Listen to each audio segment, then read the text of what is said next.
Baik, terima kasih Pak Ustadz. Kita lanjutkan lagi ke informasi lainnya. Di Majalengka, Jawa Barat, sebuah desa merayakan hari jadinya yang ke-550 dengan tradisi yang khas. Sayangnya, acara yang diramaikan oleh warga tersebut tidak menerapkan protokol kesehatan.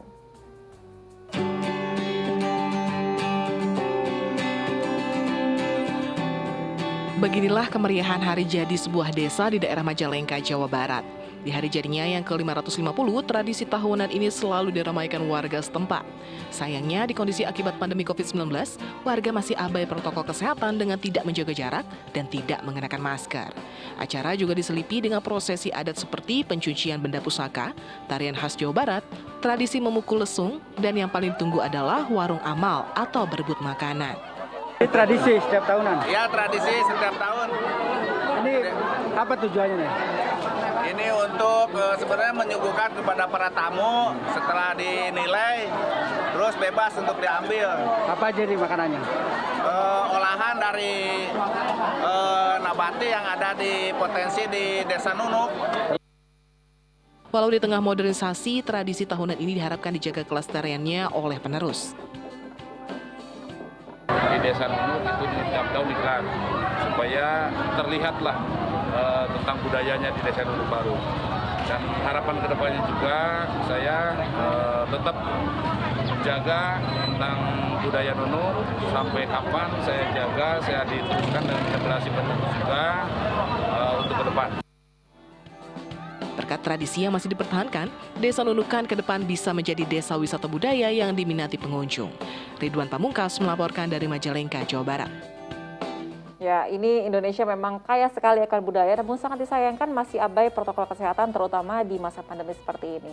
Nah, Pak Ustadz, berbagai perayaan di Indonesia dari Sabah sampai Merauke itu memang banyak sekali ya. Ini bagaimana Islam mentolerir budaya lokal dengan berbagai macam kegiatan. Ini kan salah satunya kita lihat tadi ada prosesi pemandian benda pusaka. Nah, kira-kira ini diperbolehkan atau tidak Pak Ustadz dalam Islam? Yang pertama, Islam itu adalah agama yang sangat ramah terhadap budaya lokal ya.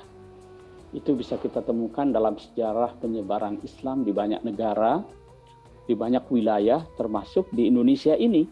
Kita lihat misalnya dakwah para wali songo itu, mereka menggunakan media-media yang biasa dikenal oleh masyarakat sekitar yang selama ini mereka praktikkan ya. Jadi di sini tidak ada benturan antara agama dengan budaya, sehingga Islam itu masuk ke dalam tradisi masyarakat kita seperti garam yang melebur dalam makanan. Dia tidak terlihat ya, tapi terasa. Nah, ini sangat bagus sekali akulturasi budaya yang semacam ini ya. Itu prinsipnya demikian. Nah, mengapa Islam memperkenankan atau begitu sangat akomodatif ya terhadap budaya? Bahkan ada salah satu prinsip dalam kaidah hukum Islam itu al-adatu muhakkamah. Adat atau adat istiadat itu bisa menjadi salah satu sumber hukum. Tentu adat yang dimaksud adalah adat yang tidak bertentangan dengan prinsip-prinsip ajaran Islam. Adat itu kan hasil kesepakatan ya, masyarakat setempat.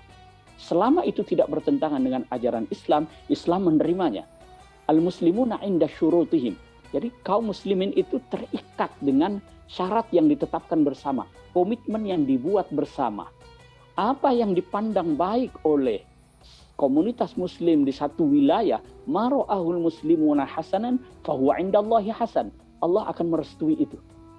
Jadi begitu akomodatifnya Islam terhadap budaya. Nah, persoalan dalam praktiknya itu terjadi penyimpangan ya. Tadi misalnya, itu kalau kita lihat perayaan tadi itu kan sebenarnya ungkapan rasa syukur itu atas hari jadi desa tersebut yang ke-550 ya tadi itu. Lalu kemudian dengan menampilkan budaya, hanya sayangnya tadi dalam praktiknya tidak memperhatikan protokol kesehatan. Ini kan membahayakan ya. Kemudian kalau tadi dikatakan di situ ada mencuci keris ya, lihat dulu tujuannya apa itu. Kalau cuma sekedar ya simbol saja itu tidak masalah. Tapi kalau meyakini bahwa di balik keris itu ada kekuatan-kekuatan yang harus dijaga, dipelihara, seterusnya, nah itu yang tidak boleh. Ya. Nah, jadi meyakini sesuatu itu yang tidak boleh begitu ya Pak Ustadz ya. Nah, Pak Ustadz ini kan tadi sudah Pak Ustadz sebutkan bahwa memang ini abai terhadap protokol kesehatan terutama di masa pandemi seperti ini. Apakah ada imbauan Pak Ustadz terkait hal ini? Ya, kita ini pandemi belum mereda ya. Walaupun angkanya sudah menurun, tetapi ancaman varian-varian baru itu kan masih ada ya.